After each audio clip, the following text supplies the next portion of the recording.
All right, mic check. Is this thing on? That's what we'll find out. All right, let's shoot some promo footage because we got to get the word out, man. We have got to get the word out. People got to know what is going on. The architect of the Gentleman's Manual, the 6 frames of success. Good evening, good morning, good afternoon, depending on where you are, when you hear this.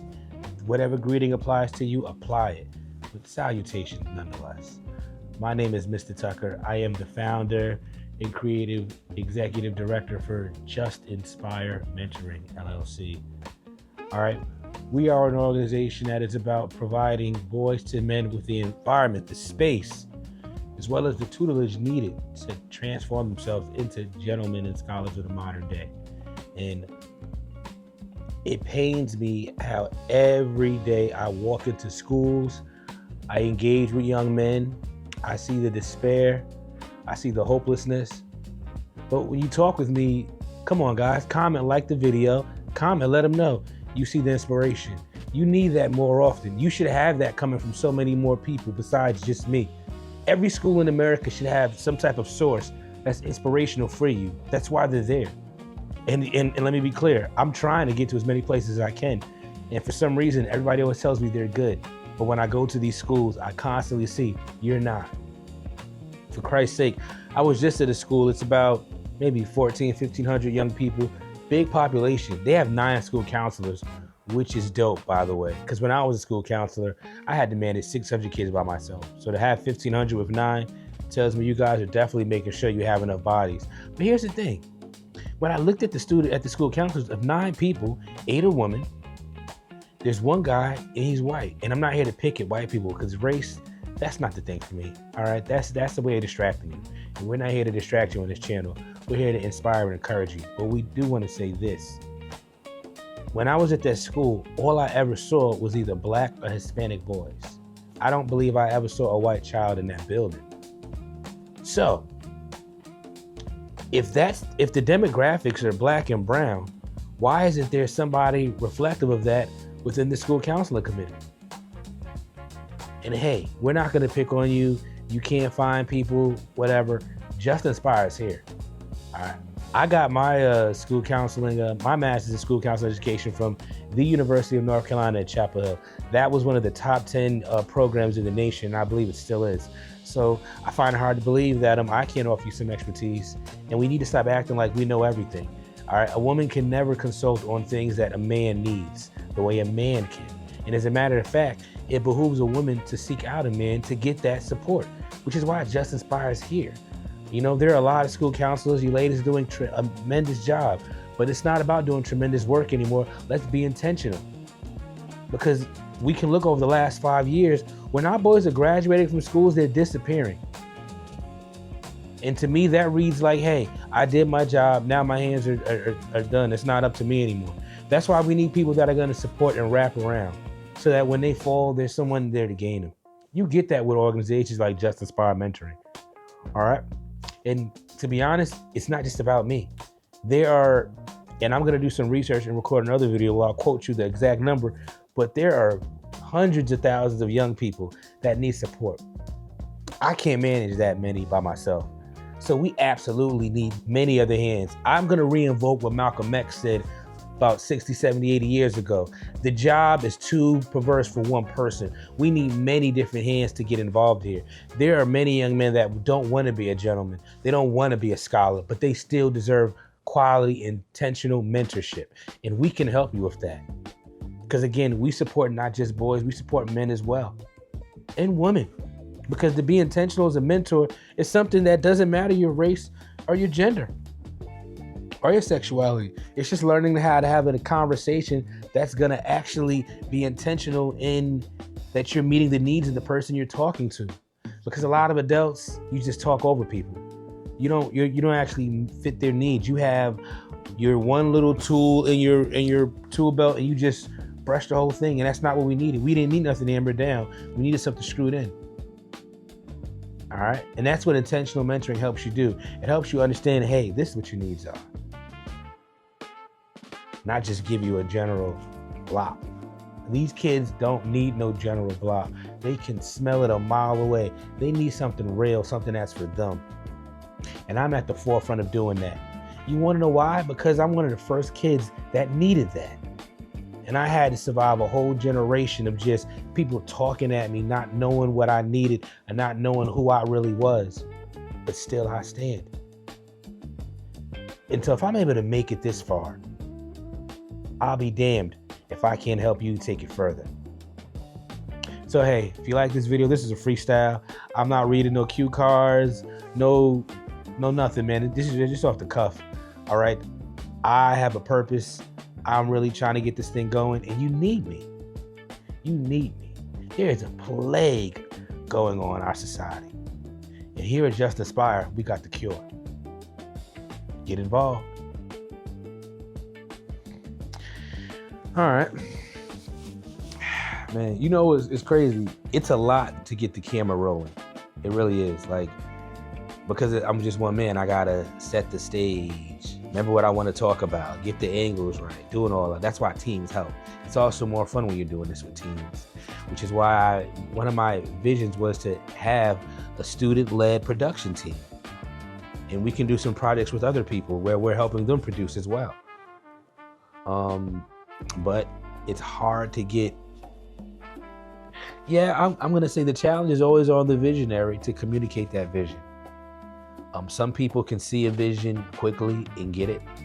Others need a little bit more coaching, need a little bit more development, need a little bit more support. And I recognize potentially for, I think, a lot of people that I've often surround myself with, that seems to be the play. But nonetheless, keep on going. Like Soul to Soul says, keep on moving, don't stop. Keep on moving. Yes.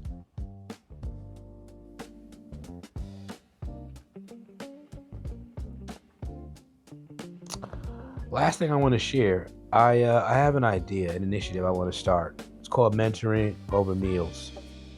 And I'd like to host dinners for young people where you come, we'll have a 3-course meal, and over that meal, we will discuss your current situation. We'll discuss your progress towards goals. And lastly, we'll close with some action steps on what you do next. This could be for small groups. We can share all together. We hold ourselves accountable. And perhaps we could even scale this to make it remote, whereas you don't necessarily have to be present at the dinner table, but you can be part of the conversation. I think that oftentimes when we look for solutions, everybody keeps trying to reinvent these wheels, but the reality is, I think it's the simple things that our young people are missing today that they don't have. They need more interaction. They need more real engagement, intentional engagement. What are the hearts of what I call intentional mentoring, which is, I believe, the lead way for how we mentor and what makes us unique from other mentoring and even counseling programs. Well, I wouldn't say counseling programs, because this is probably what makes us unique, because I have a counseling background. So with mentoring, I still pull a lot of those services in. One of the things that I love about the what I call intentional mentoring is we base it on motivational interviewing. Okay, I learned about motivational interviewing during my process of it started when I was getting my first master's in higher education administration.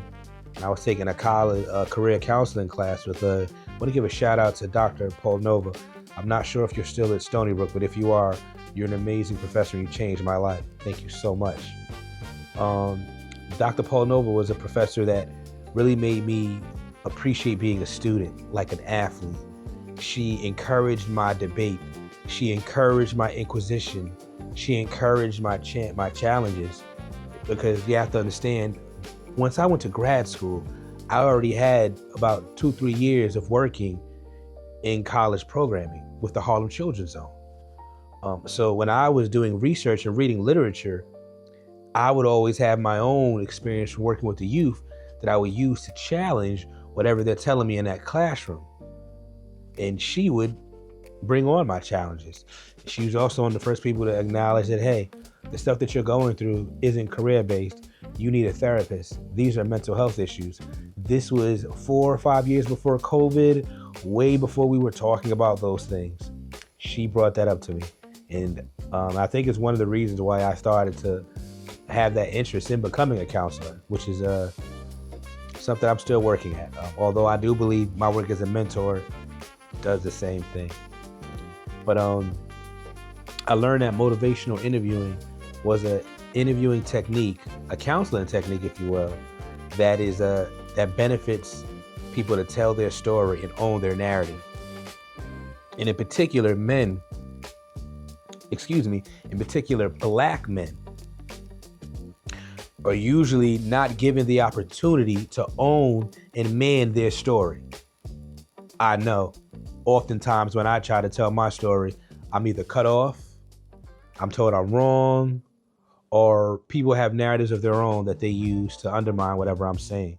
But I can tell you in my 40 years, there are very few times that I've been able to come up, express myself, tell you how I feel, uninterrupted, and made sure that the person heard and understood where I was coming from.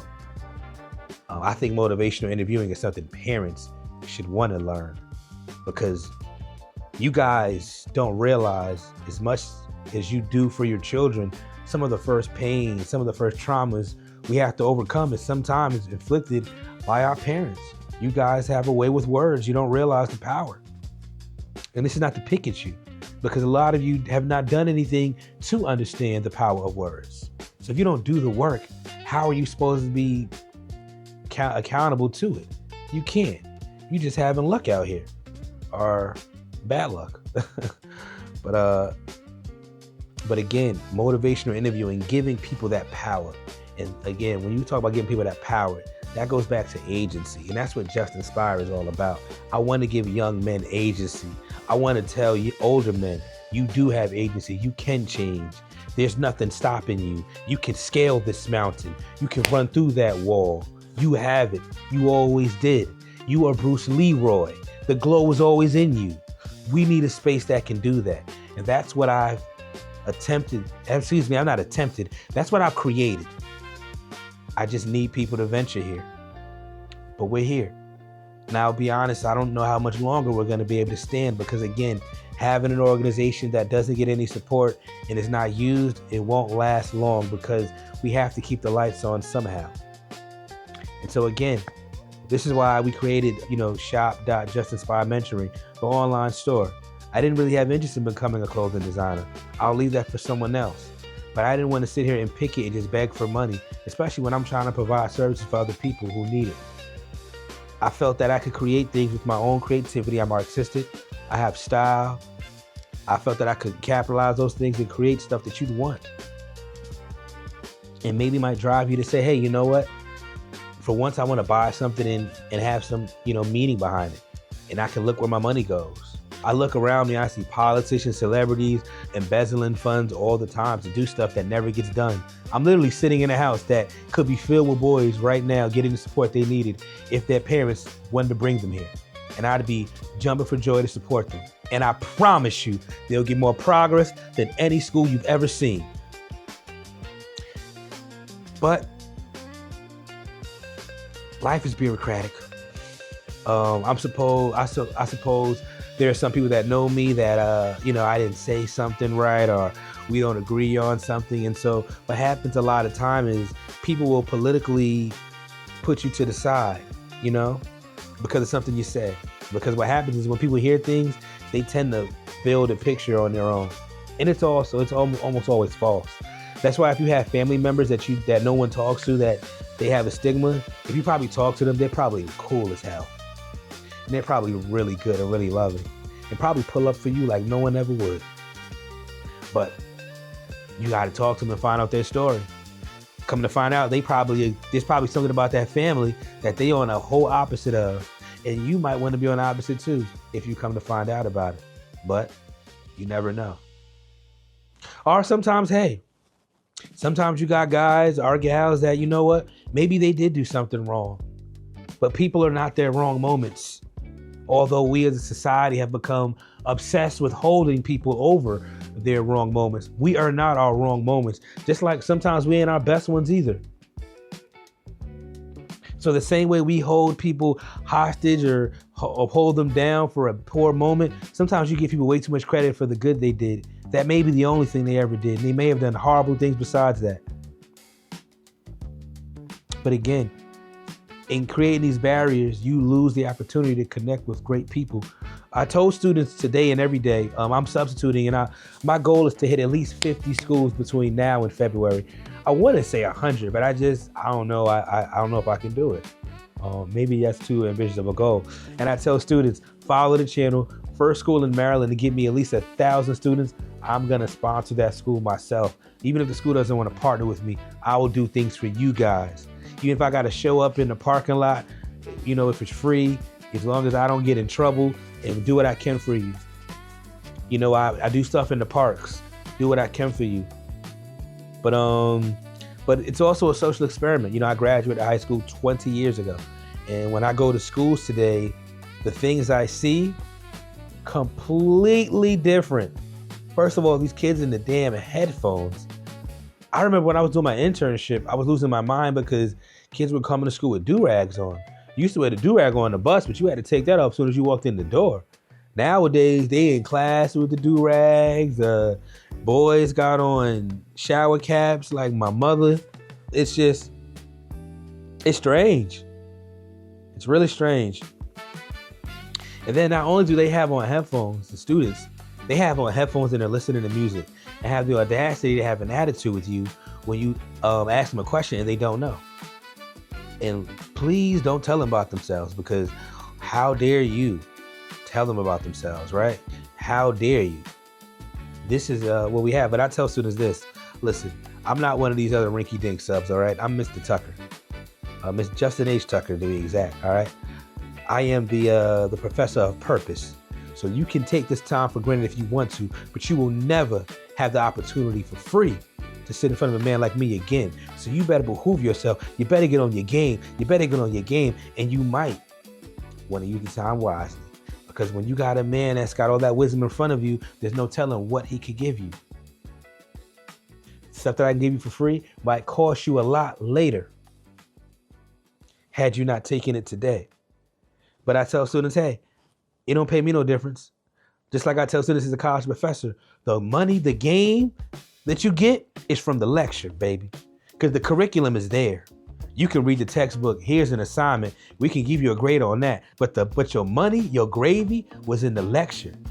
It's like when you go to church and the minister give you a scripture and then he preach from it, help you understand it. That's what you paid for. That's what you get your money at. So if you want to come in and put your headphones on, you want to ignore me, you want to make TikToks in the corner like a little idiot, knock yourself out. Knock yourself out. If you think someone else is going to teach you communications the way I just did, you have another thing coming. If you think someone else is going to talk to you about the many opportunities to make money being in the military, you got nothing coming. They're just going to tell you to volunteer this. No one told you that, damn, I could be in the National Guard and go on to ROTC at the same time and graduate, get commissioned, and be on the fast track to upskill to get to my next rank. Yeah, they don't tell you that because they don't know. Most of these people in life only do one thing.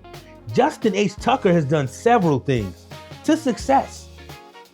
That's the difference, bro. I'm not mentoring because I just want to come back and help the homies. No. I'm mentoring because I went to school, I did research, and I understood that there's a plague, and now I have the cure. That's the difference. I come to education like a doctor, research-based. There's a lot more than passion that fuels this. You are only dealing with people that may have passion. A lot of them just doing it for brownie points, so they can go to an award and get acknowledged. I might not ever be acknowledged. In fact, I tell God every night, I'd rather live my life for purpose and die in a shallow, unmarked grave than live a lie and have a big funeral when I die. The hell with that. Because I have to live with the fact that I'm not doing what I'm supposed to for the rest of my life, and that drives you miserable. That's why you got people that make all this money and they kill themselves. I thought money was everything, but it's not. It's not. It helps, but it's not everything. And again, this is the education that you'll never get in the classroom. You want to know how most teachers ain't courage enough to tell you that because they're only doing it for a job. I'm doing it because it's my purpose. No organization can hold me. Therefore, I'm unbound, unfiltered.